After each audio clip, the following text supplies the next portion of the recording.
Kita melihat pasar berada di mana, pusat industri berada di mana, kemudian kita melihat pusat peribadatan di mana. Bukankah itu ditempatkan dengan yang sangat strategis? Hal semacam ini kan juga sebenarnya kalau kita mengkaji dari segi psikologi, ini kan juga sebenarnya juga menarik toh. Iya. Tapi hari ini pesantren hari ini karena ruangnya kecil dimampatkan di tingkat, kan begitu. Iya. Langit si ombo. Langit seombong. Mendur aja gitu ya. Iya, Padahal menurut. SHM hanya tanah. Iya. Bukan surat membangun langit. Mm-mm. Mungkin dari segi apa ya? Segi ekonomis dengan mendirikan bangunan, kalau menanggapi dengan mendirikan bangunan yang bertumpuk-tumpuk niku kan lebih efisien dalam ruangnya, efisien pembiayaannya juga. Sama dengan halnya ketika ada fenomena-fenomena demikian gitu ya. Fenomena demikian itu kalau kita bisa memprediksi, sebenarnya itu bisa diprediksi di awal kita membangun dari pesantren itu. Bahwa apakah kalau ingin ditingkat ya seharusnya bawahnya harus istilahnya kokoh seperti itu.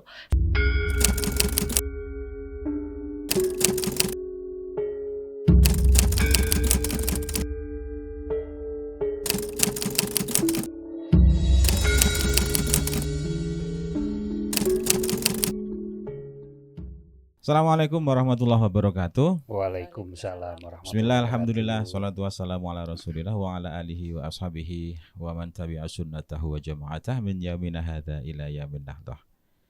Selamat jumpa kembali sahabat-sahabat Lelaku Budaya pada channel yang kita cintai saat ini. Kali ini kita akan membahas sesuai dengan tema di bulan Oktober. Kebetulan bulan Oktober ini bertepatan dengan hari atau bulan santri nasional dalam peringatan Hari Santri Nasional, dan khususnya di wilayah Jawa Timur ini Ponorogo kebetulan menjadi pusat peringatan Hari Santri Nasional. Yang beberapa waktu lalu ada tim panitia dari Jawa Timur itu datang ke Ponorogo untuk survei lokasi di pondok-pondok pesantren. Dan tentunya kita membahas tentang pondok pesantren ini juga tidak lepas dari peran satu pondok pesantren yang berasal dari Ponorogo juga di wilayah selatan, khususnya di Tegalsari. Itu merupakan pondok pertama atau pesantren pertama yang telah memberikan kiprahnya di percaturan dunia pendidikan, khususnya di keislaman di seluruh Nusantara, karena dengan ditemukannya manuskrip tertua di Tegalsari gitu. Dan kali ini kita akan membahas tentang yang tetap berkaitan dengan pondok pesantren atau pesantren, yaitu tema kita pada kali ini adalah psikologi pesantren. Dan kebetulan di studio kali ini sudah hadir Ibu napa Mbak? Mbak aja. Oh Mbak dosen sebagai narasumber kita dan akan membedah tentang psikologi pesantren. Selamat datang Mbak Ufti. Iya. Datang Pak, terima kasih. Diperkenalkan dulu Mbak Ufti sinten? Iya. Selamat malam ya Pak ya ini ya. Kameranya. Selamat malam. Teman-teman dari Lelaku Budaya, perkenalkan nama saya Ufti Rosidatunisa. Kebetulan saat ini saya adalah praktisi psikologi di pesantren seperti itu. Terima kasih telah hadir di studio kami. Selamat datang. Semoga berkenan dengan suasana yang seperti ini. Suasananya nyaman sekali kok. Biasanya ada kebulnya rokok. Kalau membicarakan tentang pesantren, kita membahas tentang pesantren itu sebetulnya nggak lepas dari asap rokok dan kopi. Iya. Tapi hari ini kita diekspansi, dimarginalkan. Iya, dimarginalkan. Sementara kebulnya dihilangkan. Dan sahabat saya yang setia selalu menemani di setiap kali kita on air dan off air, Kang Sawir yang selalu membantu saya dalam bahasan-bahasan di Lelaku Budaya ini. Selamat datang. Selamat datang Sugeng Dalu. Sugeng Dalu. Ini orang mesti lihat dalu iku postingane iki. Oh iya. Oh, selamat. Ayo. Karena nanti orang mesti lihat dalu. Nyetele pas isu. Ayo nyetale pas esuk begitu. Sehat guys tuh ya. Nah, alhamdulillah. Nanti kita bahasa campur mawon. Yang penting bisa dipahami ngoten nggih. Mbak Ufti nggih. Iya. Dulu jenengan pernah nyantri napa dados ustazah napa pripun? Nah, kebetulan sekali ya Pak ya, ini saya bukan santri gitu ya. Bukan santri, tidak pernah pesantren juga, tidak pernah sekolah madrasah kecuali waktu MI.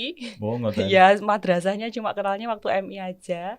Selain itu enggak pernah sama sekali, tapi alhamdulillah kesempatan masuk pesantren sebagai penggerak di tim psikologi itu mulai tahun 2021 seperti itu. 2021. Iya, Sudah 5 tahun ini. Iya, udah jalan 5 tahun ini. Jadi Alhamdulillah. belum pernah merasakan itu virus skabis itu ya. Baiat sebagai santri. Iya. Kalau dulu Tanda. ada stempel permanen Iya. untuk santri-santri itu biasanya ada virus skabis. Nah, Gudiken. Gudiken. Iya. Kalau bahasa Populer. pesantren ya gudiken itu. Bahasa populernya gudiken ya Pak ya. Iya. Dulu gitu. Tapi sekarang kira-kira masih ada ya. Semodern apapun Tetap masih ada. tetap ada. Karena santri itu jumlahnya banyak Iya. dan dari segi kebersihan juga. Nah, sekarang fokusin jenengan ke psikologi pesantren ya. Iya. Itu napa kemauan yang jenengan Kalau dalami? kebetulan nih saya sedang associate di salah satu pesantren ya Pak. Maksudnya Iya. sedang praktek di salah satu pesantren. Iya. Itu sebagai tim psikologi pesantren. Di sana kita membantu teman-teman santri. Ya, mulai dari proses pertama kali masuk, terus kemudian sehingga nanti mereka perencanaan karir setelah lulus dari pesantren, seperti itu.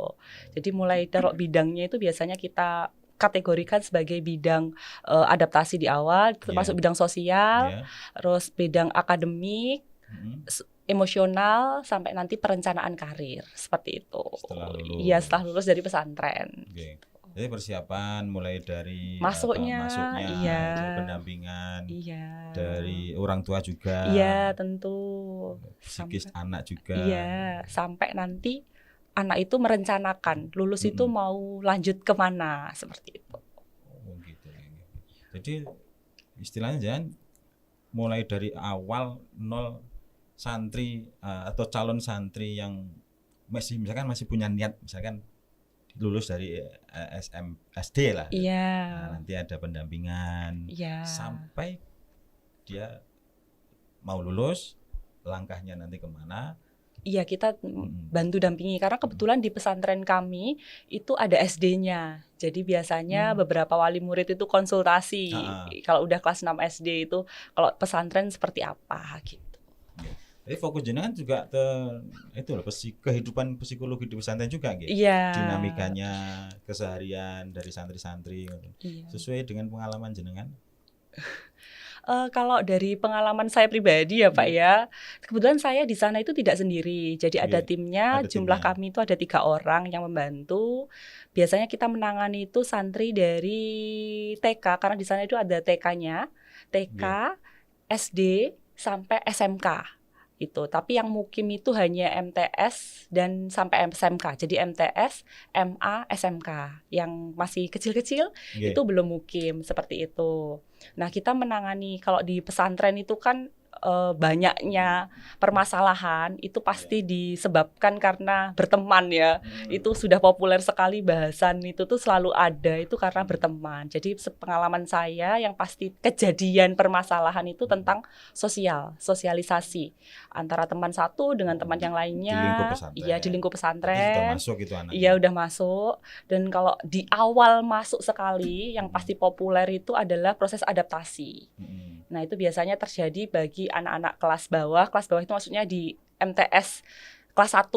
Nah, itu biasanya kita permasalahannya di proses adaptasi. Antar teman. Iya. Antar kamar misalkan ada beberapa santri itu memang proses pergaulannya lama atau lambat begitu. Iya. Misalkan begini, kalau ada calon santri baru gitu, terus orang tua sebetulnya menginginkan di pesantren ini gitu, 1A misalkan, terus anaknya itu pinginnya di B. Iya. Nah, terus niku proses pendampingan jenengan pripun? Nah, itu kita biasanya taunya kan setelah anak itu masuk, Pak. Biasanya itu dampaknya ke anak itu, proses adaptasinya itu susah karena merasa nggak kerasan. Karena saya tuh maunya nggak di sini, saya maunya di pesantren B gitu contohnya. Nah, biasanya kita dalami terlebih dahulu sebelum ke orang tuanya, kita ke anaknya terlebih dahulu karena kan anaknya yang lebih mudah kita temuin. Jadi kita ngobrol dulu sama anaknya, maunya gimana, terus kita cari tahu dulu apa yang mereka inginkan di pesantren B gitu. Kita kan di pesantren A, di pesantren B itu isinya apa aja. Jadi kan nanti kita arahkan, oh di pesantren kita kan juga ada itu semua seperti itu. Tapi kalau memang itu buntu sekali, anaknya tetap pokoknya saya nggak mau. Biasanya kan gitu kan anak, pokoknya saya nggak mau, saya maunya di sana gitu. Jadi secara umum atau memang mewakili dari satu lembaga itu sendiri? Oh, kalau sejauh ini saya ini kebetulan masih dalam satu lembaga itu, Pak. Oh, gitu. begitu. Iya, jadi kalau di yang lain-lainnya ini kan karena saya masih 5 tahun ya, jadi masih belum menjangkau ke sebanyak itu. Jadi biasanya masih belum sebanyak itu. Seperti nanti itu. labelin jenengan malah jadi psikiater pesantren ya. Iya, psikolog pesantren gitu. Karena bahasan jenengan fokusnya di psikologi pesantren. Iya. Kalau sudah menangin beberapa lembaga, terus juga menerima konsultasi dari psikolog pesantren, malah nanti ada beberapa permasalahan. Kang Samir, ada tambahan? Kalau saya membaca apa yang disampaikan Mbak Ufti tadi kan, ini kan objeknya kepada santrinya. Iya. Objeknya kepada santrinya. Padahal kalau kita melihat bagaimana kehidupan pesantren kan tidak hanya pada santri saja. Iya. Bagaimana korelasi antara persinggungan sosial antara santri, ustadz dan kiai. Bahkan kalau kita melihat yang memang tidak punya andil di dalam proses kepesantrenan ini, bisa jadi keluarganya kiai, atau mungkin penderek-penderek yang memang tidak terdaftar sebagai entah itu pelaku administrasinya ataupun di pendidikan pesantrennya. Ini kan juga menimbulkan sebuah efek psikologis. Nah, ini kan apakah ini juga bukan menjadi wilayah yang perlu dikaji di dalam penanganan masalah psikologi santri? Karena bagaimanapun kita melihat banyaknya kejadian-kejadian yang di luar rekaman daripada manajemen pesantren, bahwa anak mengalami depresi, mengalami persoalan-persoalan yang plus minus karena efek-efek di luar santri itu sendiri. Ini kan perlu diinventarisir, kira-kira anak menjadi bakatnya melejit karena apa? Apakah hanya karena dia berdiskusi dengan sesama santri, dengan ustadznya atau dengan kiainya, atau justru orang-orang yang sebenarnya berada di luar lingkungan pesantren ring 1. Bisa jadi mereka yang kerja di dapur selain santri. Kan sangat mungkin kalau kita melihat bagaimana dulu itu santri-santri kinasis justru malah berangkat dari orang-orang dapur. Dalam tanda petik kinasisnya adalah keilmuannya. Karena apa? Ketika dia sering meladeni kiainya, seringkali nguping ini kan juga memberikan dengar ya Pak ya. Dengar kiai ini ngomong apa? Ilmu kupingan. Itu kan justru ketika kiai menghadapi orang dengan kelas A, B, C, D, ini kan muatan-muatan nilai obrolan kan lebih menarik. Nah, ini akhirnya memicu kematangan santri secara kejiwaan, secara keilmuan lebih mapan. Nah, apakah ini kemudian tidak dicoba untuk dilakukan pendalaman supaya ini bisa menjadikan bahasan menarik bagi manajemen pesantren, bahwa hal semacam ini sebenarnya kalau diformulasikan lebih menarik lagi akan bisa meningkatkan atau mengantisipasi atau merupakan bentuk preventif supaya santri tidak mengalami drop. Artinya drop secara psikologis gitu loh. Ya kalau kita melihat Nyon Sewu, ini enggak apa sekalian ya, kita membedah masalah feodalisme karena itu sangat berdampak pada psikologi. Bagaimana feodalisme pesantren itu sendiri. entah sadar atau tidak, seringkali kita menemukan feodalisme itu justru tumbuh subur di pesantren. Iya. Nah, ini kan menjadi hal menarik ketika itu menjadi kajian yang diformulasikan. Mungkin mengatakan.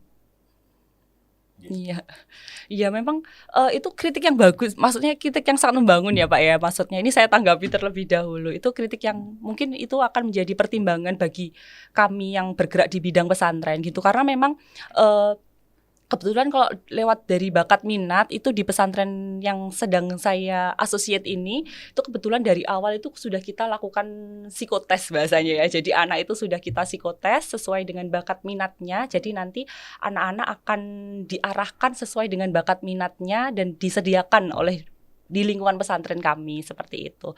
Nah, untuk ilmu-ilmu yang didapat dari di luar ring 1 itu tadi ya, itu memang sangat berpengaruh sebenarnya bagi anak-anak sendiri karena anak-anak itu biasanya di pesantren itu kan ada banyak piketnya ya Pak ya, kadang piket dapur, piket mana yang itu memang terdengarlah hal-hal yang di luar ring 1 itu dan itu benar sekali Pak. Itu akan berpengaruh bagi anak itu sendiri. Kadang anak jadi membuat anak itu seperti ini, mencurigai akan sesuatu yang dia itu benar atau tidak, sesuai atau tidak seperti itu. Nah, karena lebih kritis. Nah, dan kebetulan itu di pesantren asosiat kami ini itu ada layanan kami. Nah, itu sangat membantu untuk mengarahkan itu tadi. Jadi ketika anak merasa itu di luar jangkauan mereka, nah biasanya mereka akan datang ke kami dan mengonfirmasi itu. Jadi adanya kami di pesantren itu membantu mereka untuk mengkonfirmasi itu. Jadi kita bisa arahkan. Nah seperti itu plusnya seperti itu. Tapi untuk kritik yang tadi benar-benar memang seperti itulah lingkungan di pesantren itu.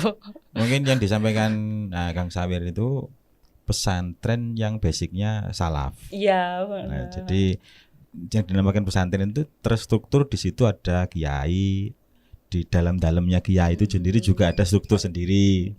Misalnya ada gus, ada yang biasa dicabur yang derek niku. Terus nanti baru struktur lembaga pendidikannya, mulai dari madinnya, mulai dari lembaga formalnya dan lain sebagainya. Mungkin bisa disampaikan. Nah, niku. Tapi begini, kalau sesuai dengan basicnya jenengan, mungkin kan santri itu yang awal-awalnya niku merasa dengan kehidupan baru di pondok, di pesantren. Nah, niku konseling, pendampingannya jenengan. Ini bocah mesti ada kasus 3 bulan atau enggak sampai 3 bulan. 1 bulan itu santri sudah lari keluar dari pondok, kabur istilahnya itu. Nah, niku lek miturut jenengan bagaimana cara menangani seperti itu? Kan dia pertama misalkan 6 tahun sekolah dari SD sampai kelas 6 itu diasuh orang tua. Nah, sekarang diputus kasih sayangnya dari orang tua, masuk dalam lingkungan pesantren yang di situ semuanya baru. Teman, terus fasilitas yang dikasih pondok itu kok nggak seperti di rumah. Ini kok pribon. Iya, itu memang sering terjadi ya Pak, terutama kalau di awal-awal. Makanya di pondok itu ada namanya masa riyadhah. Biasanya sekitar 40 hari itu masa di mana anak-anak itu waktu untuk beradaptasi gitu di sana. Nah, di fase-fase itu biasanya anak diajari tentang budaya-budaya, nilai-nilai yang ada di pesantren semuanya. Nah, ketika itu kabur itu biasanya memang terjadi.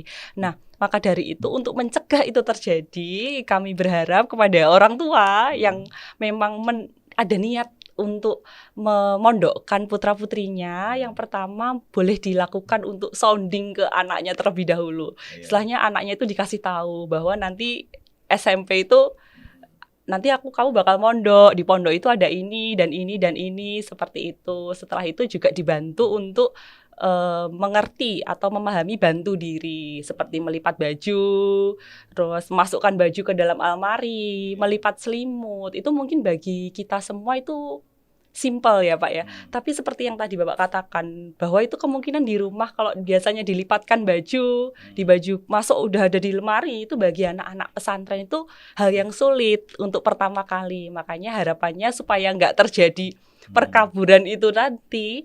Jadi awal-awal itu harus ada sounding dulu sama orang tua.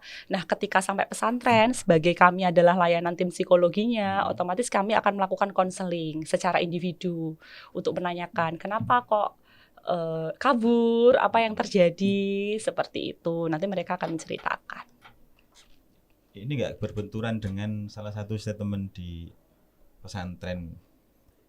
Ada satu pesantren salaf itu, misalkan gusnya itu nek mondok nih anak itu lek wis cukup kasih sayang orang tua. Nah itu loh, misalkan gak cukup kasih sayang orang tua itu dibatasi sampai nek mondok nih kok terlalu dini.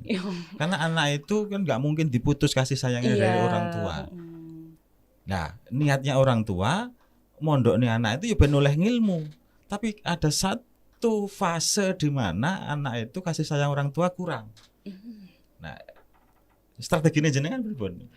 Kalau intervensi kami yang selalu kami lakukan itu biasanya kita memang konseling ya Pak ya, konseling antar individu sama kelompok itu sudah pasti kita lakukan.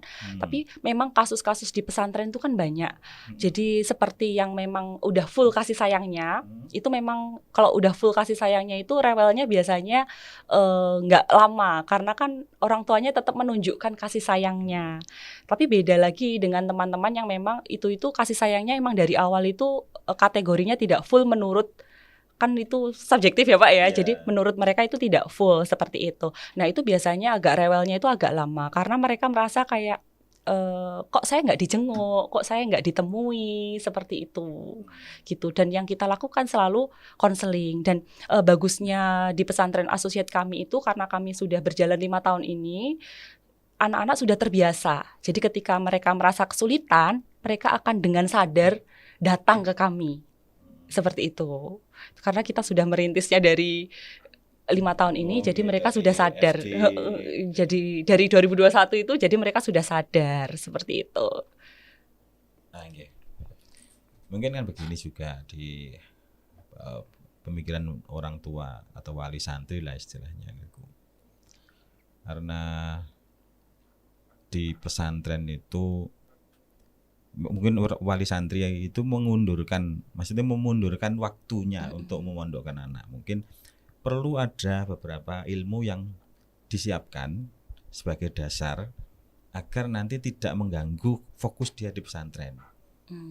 Misalkan dari SD itu anak ini bakatnya misalkan qiraah, olah vokal lah istilahnya. Nah, dia difokuskan dulu sampai dia mendapat prestasi lah minimal. Nah, baru kalau dia sudah maksimal prestasinya, terus dia dimasukkan ke pondok pesantren yang di situ tinggal menambah keilmuan. Nah, mungkin saja ini pertimbangan dari orang tua. Orang tua, misalkan saya sebagai orang tua juga. Nah, ngeten niku. Jadi sah-sah saja nggih. Iya, enggak ada benturan nggih. Enggak masalah Pak, karena itu kan memang wilayahnya wali santri. Jadi anak itu kan tetap wilayahnya wali santri ya. Jadi kita tetap menghormati istilahnya keputusan, kebutuhan dan keinginan wali santri. Nah, berarti di sini setelah anaknya masuk itu dibutuhkan peran santri, peran kiai dan Ustadz ustadzahnya, iya. Pengasuh. Nah, sistem pengasuhannya gimana sesuai lembaga jenengan? Kalau di asosiat kami itu kebetulan ada kiainya, ada gusnya karena kiainya sudah tidak ada, jadi ada gusnya, bunyai. Terus kemudian ustadz-ustazahnya itu juga ada 2, ustadz-ustazah mukim sama yang tidak mukim. Jadi yang tidak mukim itu biasanya ustadz-ustazah yang memang guru sekolah. Seperti itu.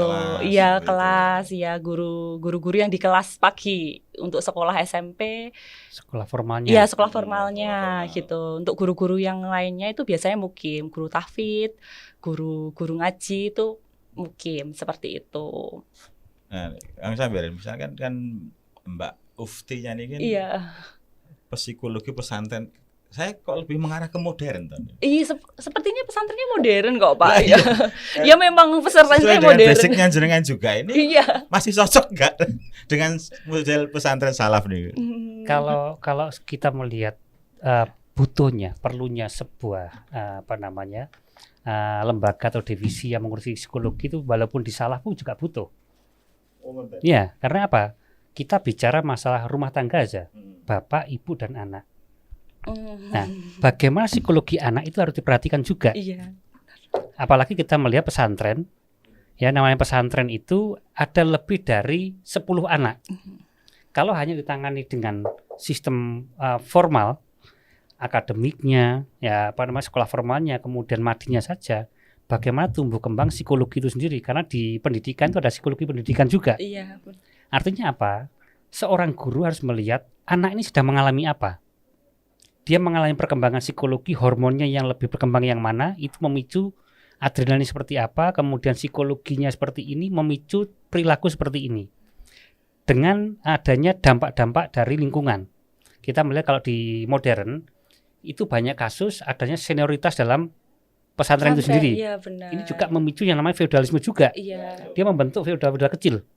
Nah, artinya apa? Di sini ketika peran seorang psikolog atau psikiater di dalam pesantren tidak ada, justru perilaku-perilaku bullying itu sangat sangat menjamur di situ. Iya. Karena apa? Manajemen perkembangan anak itu kurang diperhatikan. Makanya kalau kita melihat di salaf maupun di pesantren modern, psikologi itu ataupun penanganan psikologi itu akan sangat dibutuhkan. Baik yang salaf maupun yang modern. Kita melihat nih, contoh misal ya.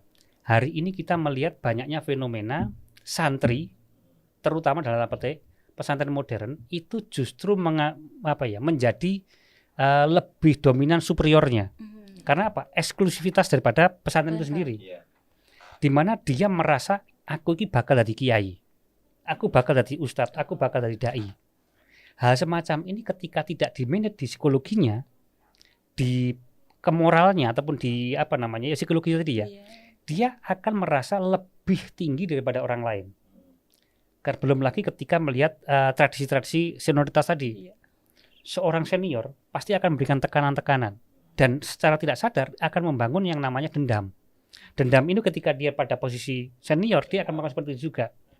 Makanya hal semacam ini perlu kita perhatikan juga, di mana baik orang tua, kemudian ustadznya atau gurunya, kemudian kiainya, atau yang tadi katakan gus ataupun apalah istilahnya itu juga sangat harus memperhatikan itu, baik di pesantren salaf maupun di modern. Karena bagaimanapun juga kita akan bertanggung jawab penuh ketika anak baru masuk di pesantren, menjadi santri, sampai dia dengan lulus, pasti akan membawa embel-embel alumni digi. Iya, alumni pesantren digi. Mana? Kok kelakuannya koyok ngene? Kok pintere koyok ngene? Makanya perlunya sebuah penanganan khusus. Makanya saya sangat tertarik ketika tadi diajak ngomong nanti ini bahasa adalah psikologi pesantren. Nah, seperti itu. Tapi semoga beneran menarik ya Pak. Menarik banget ini. Karena bagaimanapun ini belum banyak yang membahas tentang psikologi pesantren. Karena orang berpikir pesantren itu nyun sewu. Di dalam otak manusia, pesantren itu sebuah tempat yang sudah paripurna. Keagamaannya, baik agama dalam struktur pengetahuan fikihnya, sampai dengan perilaku kemakrifatannya ataupun tasawufnya. Tapi ada hal yang sering dilupakan. Nyun sewu, kasus Mairil. Ini masalah apa Mairil sebenarnya? Perkembangan psikologi yang tidak mendapatkan ruang. Tumbuh kembang kebutuhan biologis toh. Bayangkan ketika dia tidur bersamaan, dorongan kebutuhan biologis tidak dikendalikan atau tidak dididik, sehingga dia butuh penyaluran. Nah, hal semacam ini yang perlu juga. Menarik di psikologi pesantren ini. Iya, memang demikian ya Pak. Mungkin ini saya tanggapi dulu ya Pak ya. Nah, memang psikologi pesantren itu menjadi menarik karena memang menurut saya pribadi itu adalah karena nggak semua pesantren itu ada tim psikologinya. Jadi sehingga ketika kita mengangkat isu psikologi pesantren itu akan jadi biasanya responnya seperti ada psikologinya pesantren gitu, karena nggak semua pesantren itu aware akan hal itu. Padahal kalau kita bisa lihat sendiri di pesantren itu lingkungannya itu sama. Jadi anak itu pasti ada tidur di lingkungan itu, makan di lingkungan itu, belajar di lingkungan itu. Otomatis hal yang ditemui itu berulang kali. Dan bayangkan ketika itu ada permasalahan di sana. Bagaimana anak itu akan merespon. Nah, itu yang biasanya kita akan kan udah terbiasa akan hal itu, ya udahlah gitu. Padahal itu dampaknya mungkin akan lebih luas lagi. Karena anak itu lingkungannya muter di situ aja, jadi mutusnya nggak bisa. Kalau kita di sekolah umum, anak ada masalah di sekolah, pulang ketemu orang tuanya, bisa menceritakan bahwa tadi ditukari sama temennya gitu. Tapi kalau anak di pesantren itu tidak bisa.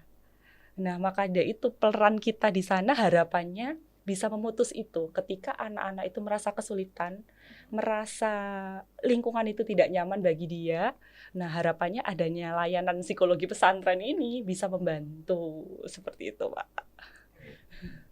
Jadi kalau yang sistem salaf itu sistem psikologinya atau sistem tim psikolognya itu langsung tersentral ke kiai, Iya. ke tokoh sentralnya niku atau dalamnya. Karena di sistem yang salaf, di sistem yang lama itu kan pesantren kan lembaga yang memang sudah matang tadi. Nah, di situ semua permasalahan sesuai dengan keyakinan orang tua. Permasalahan apapun ya Kiai ini. Kiainya, iya. Nah, seperti itu. Nah, sekarang sesuai dengan yang jenengan dalami sebagai psikolog ya jenengan ya ada masalah apapun timnya dulu. Iya. Jangan langsung ke kiainya. Gitu. Harapannya begitu. Iya. Ini menarik juga ya. Sebelum jenengan jawab, saya mencoba untuk memetakan 3 wilayah. Psikologi santri, Iya. psikologi lingkungan, dan psikologi relasi sosial. Iya. Di mana bagaimanapun nanti nanggone sekolah itu ada semacam PKL. Kalau kuliah ada KKN. Iya. Nah, ini kan perlu yang namanya relasi sosial. Nanti ketika dia mencoba praktek, ketika dia tidak diberikan bekal psikologi sosial, apa yang terjadi? Belum lagi kalau kita melihat di pesantren modern maupun pesantren salaf ya. Kalau salaf yang kuno, saya sangat senang dengan apa yang dilakukan kiai-kiai itu. Dia memberikan psikologi tentang spiritual itu dengan riadohnya, dengan tirakatnya. Itu kan membentuk juga di situ. Cuman di beberapa pesantren salaf yang melupakan tradisi tirakat ataupun riadoh tadi, ada yang tertinggal. Sehingga memang perlu yang namanya kiai sendiri pun juga belajar namanya psikologi. Supaya dia bisa memberikan contoh bahwa supaya dia menjadi teladan dia harus berperilaku seperti apa, sehingga mendidik secara tidak langsung kepada santrinya tentang psikologi itu. Kemudian lingkungan. Nyun sewu kalau kita bicara tata kelola ya, masalah kalau di sekolah itu ada yang namanya sekolah, kelas, kemudian ada masjid, ada kamar mandi, ada ruang guru kan ditata dengan benar. Kira-kira di pesantren itu apakah tidak perlu juga bagaimana penataan ruang itu tentang lingkungan?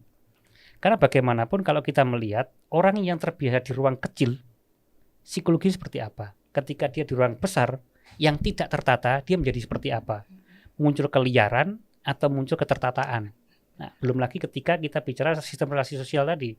Di dalam psikologinya, bagaimana baiknya pilihan kata dalam menjelaskan kepada sesama santri, kemudian kepada ustadz, kemudian kepada masyarakat dengan kelas pemahaman dalam arti ini ya.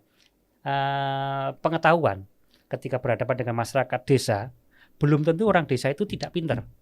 Justru orang desa itu adabnya lebih tinggi. Bagaimana dengan menanggapi seperti itu? Ini kan menjadi poin menarik ketika ini menjadi materi-materi penyampaian tentang tim ini di psikologi tadi, seperti itu. Ya memang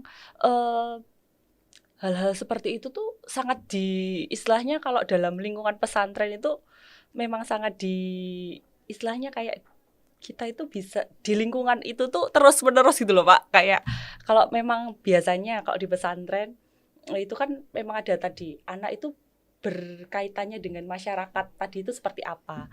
Nah, itu kan memang itu saya tidak tahu ya apakah seluruh pesantren atau enggak, karena kan saya masih bergelutnya di hanya salah satu associate saja, tidak seluruh pesantren seperti itu.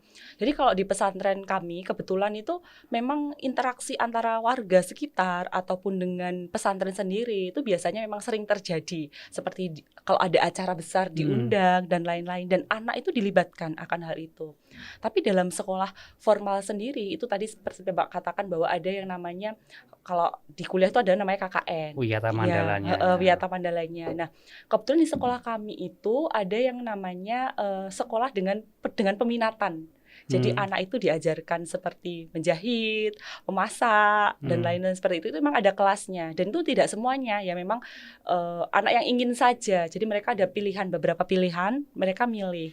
Dan lewat situlah mereka akan berinteraksi dengan masyarakat itu lewat situ. Gitu. Nah, untuk kalau PKL sendiri, karena kan gak semuanya anak PKL, hanya untuk SMK saja. Nah, mereka nanti juga akan melakukan itu, sama dengan halnya yang lain. Jadi secara interaksi sosial dengan masyarakat luas, sepertinya untuk dikatakan bahwa mereka tidak bersinggungan itu sepertinya kalau sekarang itu sudah bersinggungan gitu ya.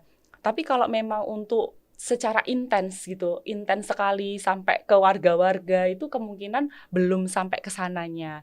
Dan untuk lingkungannya sendiri seperti kayak di pesantren itu apakah tidak baiknya ada istilahnya lingkungannya itu terpisah-pisah, dan itu benar sekali. Akan lebih baik kalau pesantren itu juga memikirkan fasilitas untuk siswanya itu sendiri. Contohnya seperti tempat tidur, ataupun juga lokasi antara tempat tidur itu dengan kamar mandi, ataupun dengan hal-hal yang di sekitarnya. Dan itu memang sangat membantu ketika perkembangan anak itu sendiri. Jadi ketika lingkungan itu bagus, interaksi sosial bagus, anak kan pasti juga akan mengembangkan diri dengan sesuai seperti itu.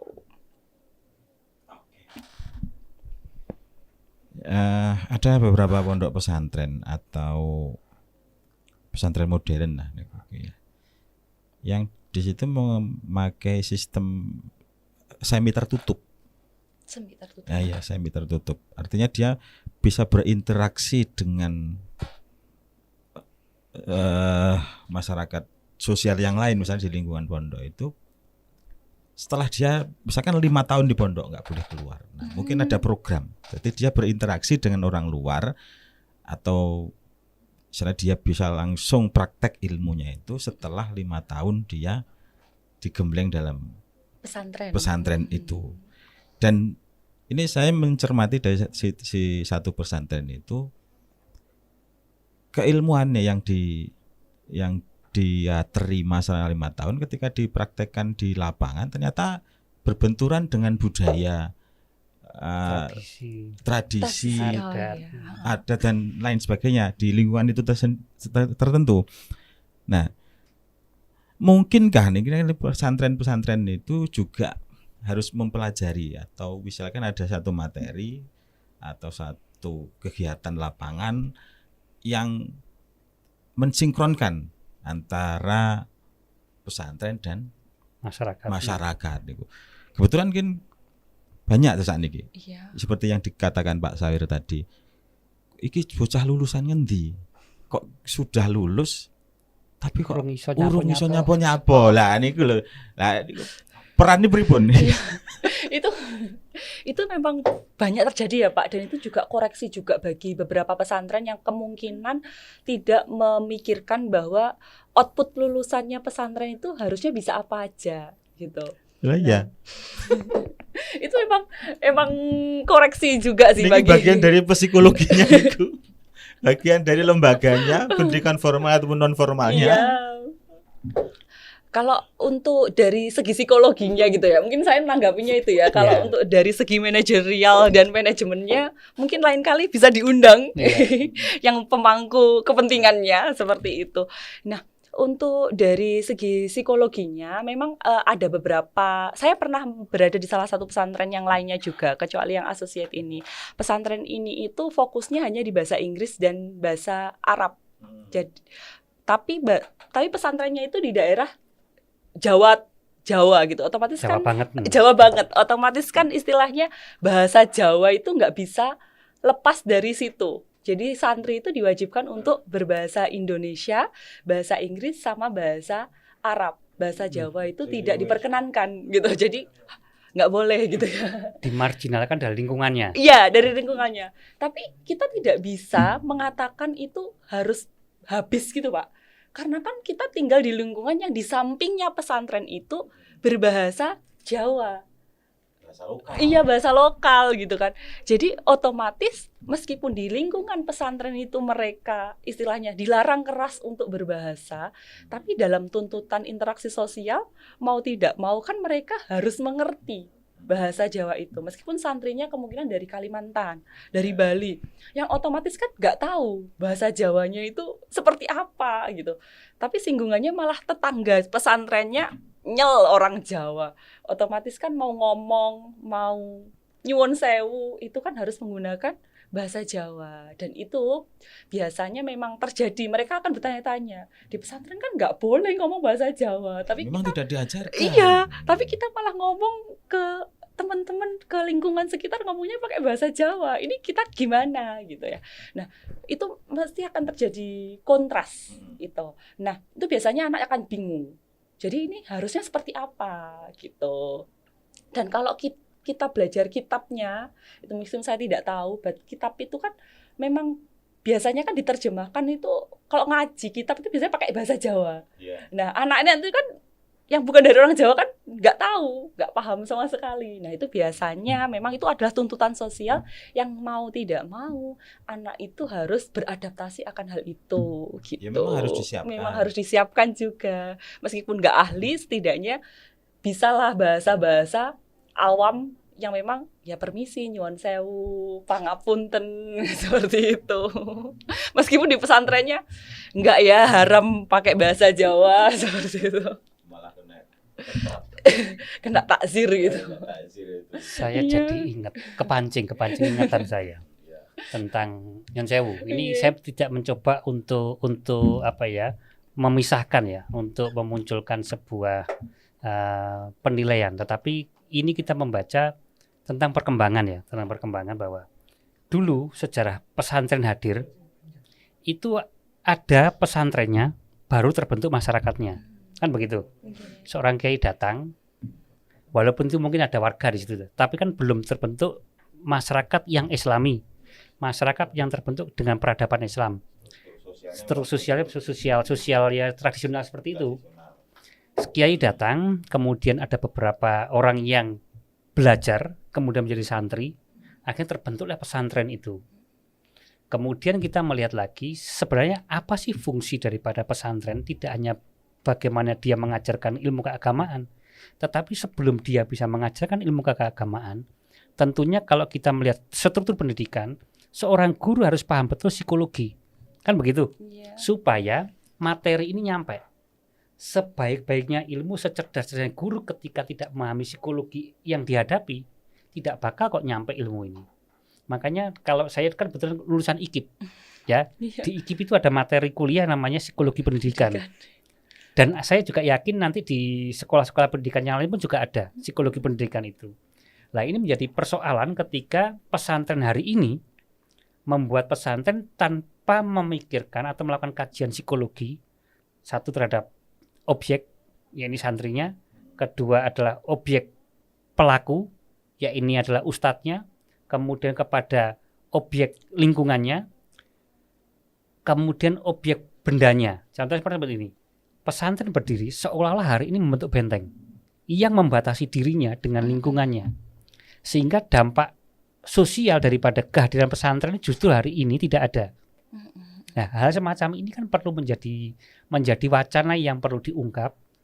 Apa sih sebenarnya tujuannya diadakannya sebuah pendidikan bernama pesantren atau sekolah lah, ya sekolah entah itu formal atau non formal yang kemudian dinamakan pesantren itu. Dia memberikan dampak apa? Terutama dalam kajiannya adalah bahasa amal-amal adalah tentang psikologi. Dia memberikan dampak psikologi positif atau negatif dengan kehadiran pesantren ini. Sebagaimana tadi seperti ditanya waktu di bawah, Contoh misalnya yang lagi viral, kita sedang tidak menjelek-jelekan sebuah pesantren, enggak. Tapi dengan hadirnya sebuah pesantren yang kemudian ada tragedi ambruknya sebuah bangunan, ini kan kalau kita mengkaji tidak sekedarnya bangunan ambruk, Iya. siapa yang menjadi pengambil kebijakan tentang pemberdirian bangunan itu, sudahkah dilakukan kajian-kajian seperti ini, kemudian secara kajian lingkungan, memang pantaskah bangunan itu berdiri di situ, kekerasan tanah dan lain sebagainya.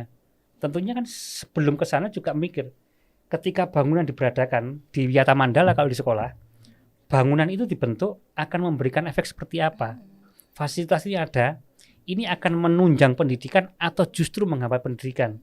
Nah, semacam ini kan sebenarnya perlu untuk dilakukan kajian-kajian. Makanya saya tadi sempat, ini menarik kajian psikologi pesantren ini. Sehingga apa? Harapannya pesantren tidak hanya sebagai sebuah label, tapi pesantren yang benar-benar memiliki sebuah penilaian yang paripurna. Makanya kenapa kalau dulu dibicara tadi di Pak Khalid mengatakan cikal bakal pesantren dari Tegasari. Mari kita lihat bagaimana arsitektur tata kelola penempatan lingkungan pesantren Tegasari waktu itu. Itu kita melihat tidak hanya sebagai pesantren yang punya kiai, pesantren yang punya pendopo, pesantren yang punya masjid, punya kelas. Kita melihat pasar berada di mana, pusat industri berada di mana, kemudian kita melihat pusat peribadatan di mana. Bukankah itu ditempatkan dengan yang sangat strategis? Sebelah timur itu adalah tempat industri dan pasar kecil, sebelah barat itu ada yang namanya pasar besar juga, bahkan ada tempat untuk jual beli berbagai macam barang dan hewan. Kemudian ada jasa juga, barat itu tempatnya ibadah, timur tempatnya apa. Hal semacam ini kan juga sebenarnya kalau kita mengkaji dari segi psikologi, ini kan juga sebenarnya juga menarik toh. Iya. Tapi hari ini pesantren hari ini karena ruangnya kecil dimampatkan di tingkat. Kan begitu. Iya. Langit si ombo. Langit si ombo. Mendur aja gitu ya. Padahal Mendur. SHM hanya tanah. Iya. Bukan surat membangun langit. Oke. Sebetulnya enggak terlalu sensitif ini bukan, karena psikologi cara membangun suatu peradaban di lingkungan pesantren yang di situ sudah berdiri lingkungan, struktur masyarakat, ditambah lagi struktur masjid, struktur pondok pesantren, struktur dalam kiai dan lain sebagainya. Mungkin dari segi segi ekonomis, dengan mendirikan bangunan, kalau menanggapi dengan mendirikan bangunan yang bertumpuk-tumpuk niku kan lebih efisien dalam ruangnya, efisien pembiayaannya juga. Penting iki di posting sithik ra apa-apa lah, menanggapi lah isu yang lagi viral nih. Kita sedang tidak menjelekkan itu tidak, tapi kita melakukan kajian. Ya, kajian. Tidaklah ambruknya kan dia miring gitu ya. Itu ambruk bukan ambles. Nah. Ya enggak apa-apa. Ya, pripun? Ini kita itu tidak bisa memungkiri ya bapak-bapak gitu ya. Bapak-bapak. Apa gini? Mas-mas gitu aja. Si pitulas bapak itu ya. Agus Dumono apa?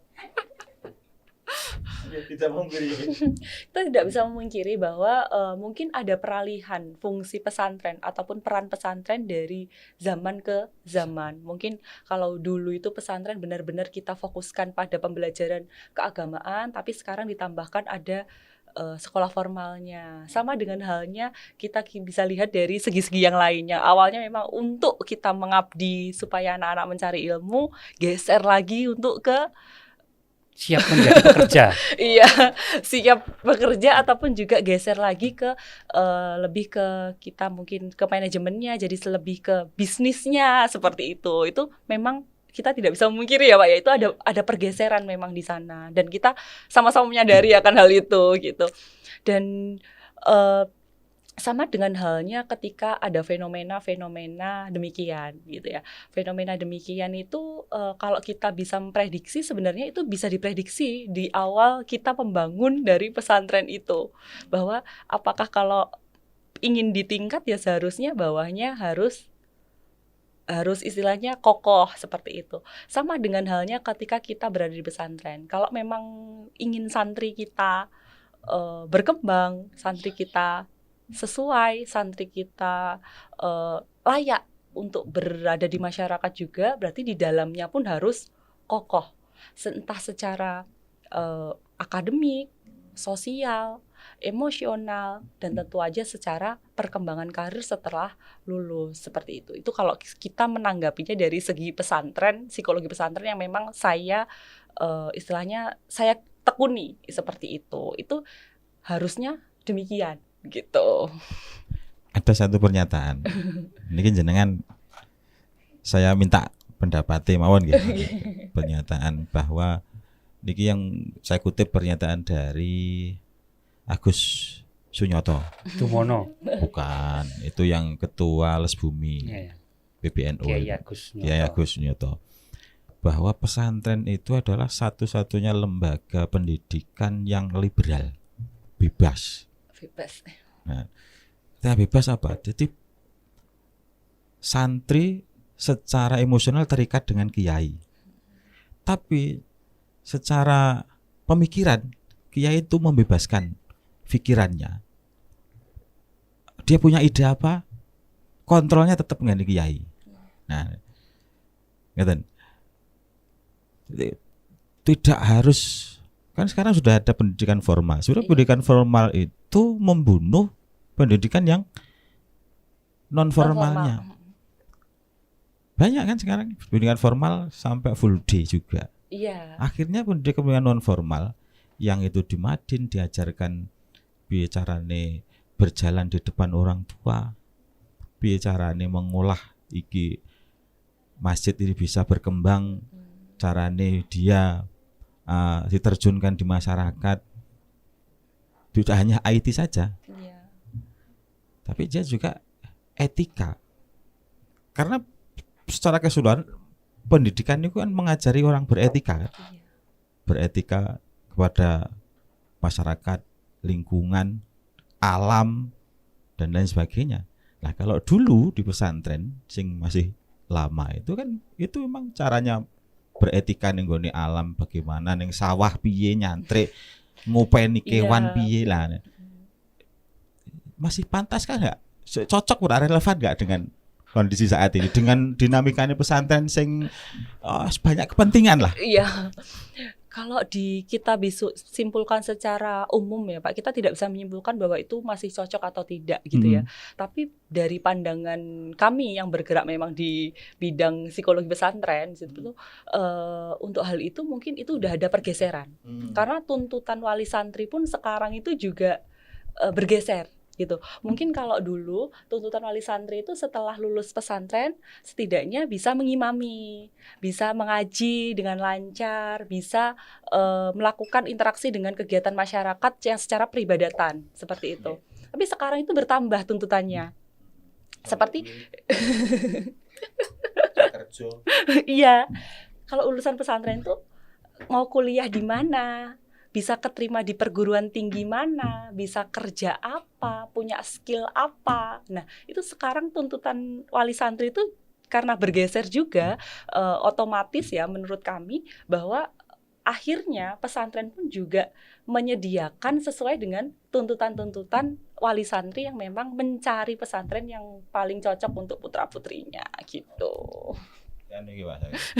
Jadi ada ketimpangan antara EQ dan IQ-nya. SQ-nya juga. Jadi wali santri atau orang tua itu lebih mementingkan IQ-nya dulu. Nah, ada ketika sebetulnya gini, teman yang paling diingat santri itu koncone ning kali, koncone sepedaan tiba, nyolong pelem. Bukan dia pinter matematika, dia bahasa Inggrisnya ya, dalam tanda kutip tadi ya. Gak dijawab nanti dosa itu loh. Itu tadi. Iya. wali santri sekarang sudah bergeser ke arah situ. Iya. Ada satu kebanggaan, anakku ki bar saka kene terus ning kono Karena sudah ya diterima itu. ning setan ning apa dan lain sebagainya. Pripun Mas Ali? Ini ya, kalau saya mencoba untuk melihat dasar bangunnya ya. Sebenarnya pesantren kuno dengan pesantren hari ini sebenarnya sama. Iya. Cuman yang tidak sama adalah penerjemahan atau pengupdatean atau pemutakhiran teknologinya, teknologi pengajaran. Iya. Dulu kiai ngajarkan santri tidak hanya didampar. Ya kan begitu. Iya. Enek santri delok, wih santri iki ora iso lek kon maca kitab tok iki. Jak nang sawah, macul. Macul aja sembarang macul. Lek pas lemahe teles gawe pacul sing tebel. Boyoke luwih lara. Butuh pacul sing tipis. Artinya apa? Pengenalan alat. Kan begitu. Tidak hanya dia disuruh macul bagai macul yang benar, tapi sampai alat pun dia kenali juga. Kemudian ngudek kopi. Santri lek kon macul ra iso. Lek kon dagang ra iso. Isone kon nang dapur ngladeni tamu. Iya. Bagaimana dia ngaduk kopi sampai cara menyuguhkan. Cara menapanya sewu, menata cangkir. Kupingane kuwi lek kudune nyuguh tamu, kupingane kan diarahkan kepada tamunya. Ini juga diukur. Kalau kita dimodernkan sehari ini, bukankah ini bentuk vokasional? Kan betul. Vokasional waktu dulu itu tidak bernama vokasional. Sing pantes ngene lho le. Ben sing diladeni ku cocok. Ben kowe lek macul lemah sing teles karo lemah sing garing, kowe ngerti alatnya kaya apa. Kemudian kita melihat juga bagaimana psikologi pesantren waktu itu, si seorang kiai karena belum banyak santrinya ya, sehingga dia tahu, oh santriku saiki wayahe puber. Iku diapakne. Hari ini banyak pesantren sekolah juga melupakan fase perkembangan ini. Iya. Oleh santriku zaman biyen nek puber, kuwi dikenal nih pendidikan seksual, tapi bukan kemudian praktek seksual tidak, tapi pengenalan bagaimana tumbuh kembang anak mulai dari hormon yang berkembang, iki kudu diseimbangkan dengan apa supaya tidak terjadi ledakan kebutuhan seksual sehingga peristiwa terjadinya mairil, kemudian terjadinya pemerkosaan ataupun kecabulan itu bisa dikendalikan bukan di saat dia sedang seperti itu, tapi sebelum itu sudah disiapkan sehingga kejiwaan daripada si anak itu lebih tahu, wah aku kok ngene kudunya apa, lek biyen kon riyadhah, kon tirakat, kon poso. Dengan dia mengurangi makanan-makanan yang memiliki nutrisi protein tinggi yang bersifat hewani maupun nabati, kebutuhan libido itu bisa lebih terim karena apa? Saraf-saraf otot-otot ataupun fungsi biologisnya tidak maksimal dan didukung dengan hasrat tadi, dia lebih bisa dikontrol. Di hari ini pun sebenarnya juga bisa juga. Oh iya, apalagi ada namanya sentralisasi bagaimana kebutuhan dapur. Oh, sing santri umur sakmene ini tidak boleh ada menu ini. Kan seperti itu. Hal semacam ini kan juga bisa menjadi poin daripada kajian psikologi lagi. Kalau kita melihat sing masak kudu paham perkembangan psikologi anak. Anaknya. Hari ini yang masak tidak paham betul. Kemudian keracunan. Sampai keracunan. Iya. Belum lagi kalau kita melihat ini ya, yang menarik tadi pertanyaan jenengan tadi terkait dengan apa tadi? Pertanyaan tadi Pesantren adalah lembaga yang liberal.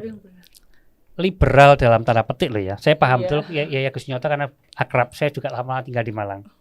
Liberal dalam hal ini adalah keilmuannya. Keilmuannya liberal. Contohnya seperti ini.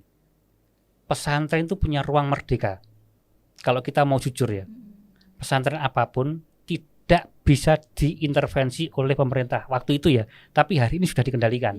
Dengan cara apa? Dimasukkannya pendidikan formal.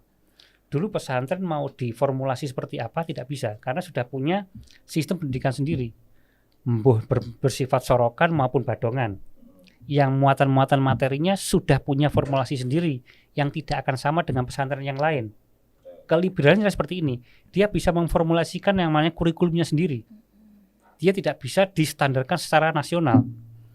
Dia memiliki pengembangan materi-materi pendidikan sesuai dengan basic daripada tradisi, akar budaya, akar adatnya pesantren itu ada. Di mana pesantren yang hidup di Ponorogo Ponorogo terbagi timur, barat, utara. Lek nggone daerah selatan tidak mungkin dipaksa untuk menjadi modern sebenarnya. Karena apa? Di sana tempat apa? Di barat itu tidak bisa dipaksa dengan fikih yang berat. Karena di wilayah barat memiliki budaya seperti apa? Kultur budaya seperti apa? Abangan dipaksa ngomong fikih, ya sudah kekiran tok kan begitu. Ini dinamakan pesantren itu adalah ruang pendidikan yang liberal. Karena dia bisa mencarikan sendiri, memformulasikan kurikulumnya sendiri. Bahkan dia bisa mengenali secara psikologi perkembangannya anak. Basicnya adalah basic kulturnya adalah abangan, dipaksa untuk berpikir tentang bagaimana Islam yang saklek, ya. Itu juga tidak bisa. Tapi kelemahan hari ini pesantren itu tidak mau tahu dengan itu. Harusnya ada pemetaan, santri ini dari wilayah ini, dia paling cocok nanti dengan metode ini pengajarannya. Karena bagaimanapun kedahsyatan sebuah ilmu, kecerdasan seorang guru tidak bakal bisa mentransfer ilmu ketika tidak memahami psikologi anaknya. Iya. Coba ditanggapi Mbak dosen. Wah, tertekan saya Pak kalau dipanggil itu. Oh, santai aja, sudah ada pendampingan.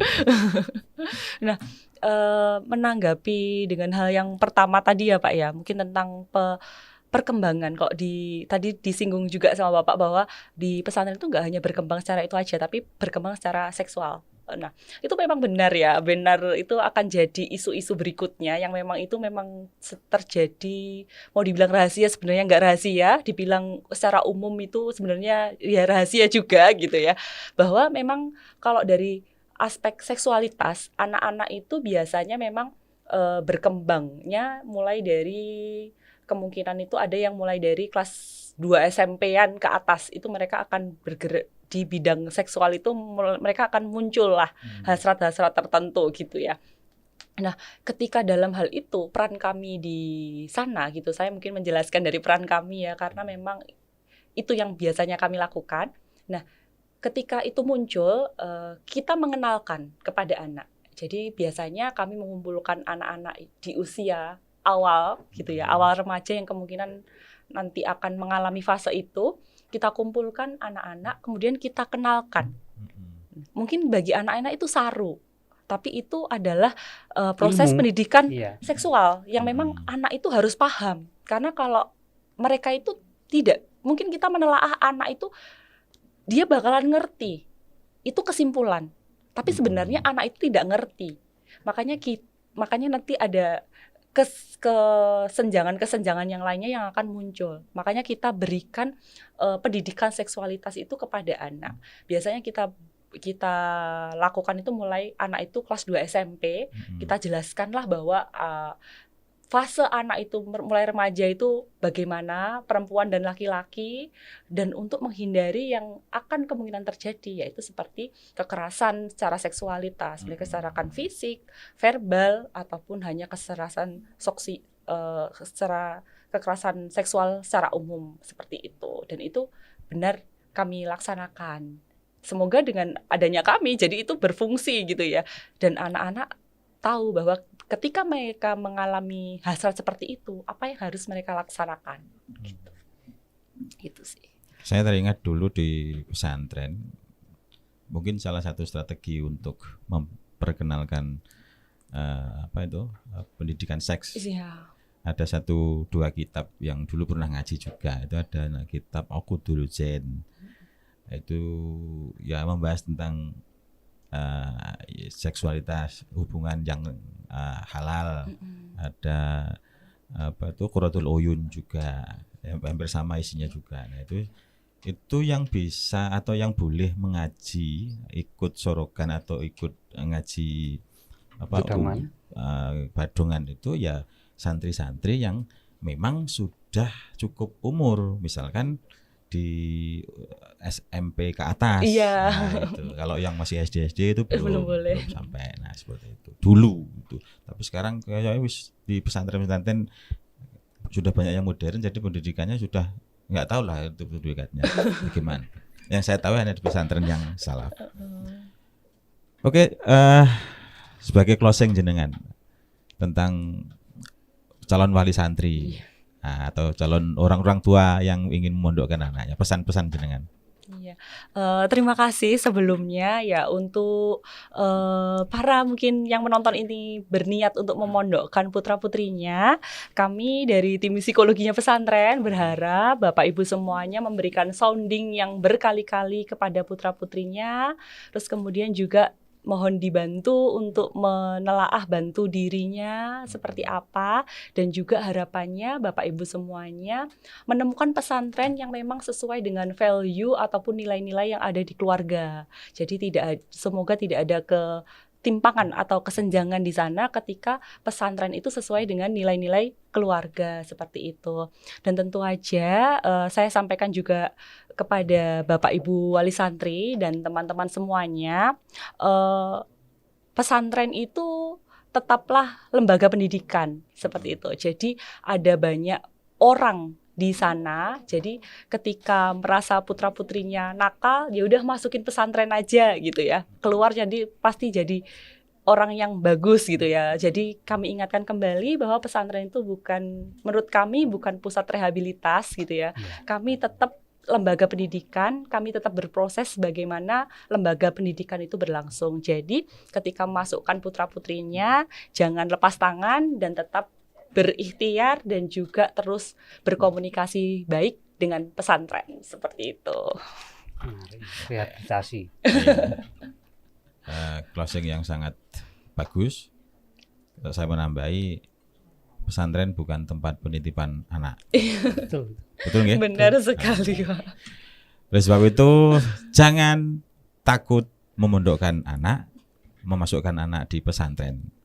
Dengan dinamikanya, pesantren adalah tetap yang terbaik.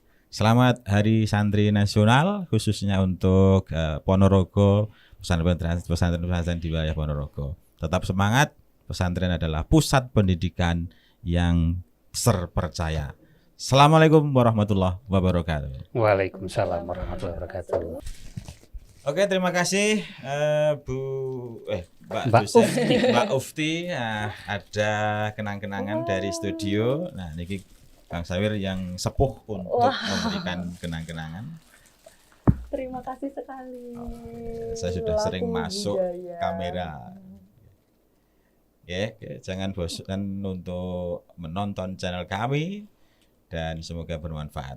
Terima kasih. Terima kasih banyak, Pak.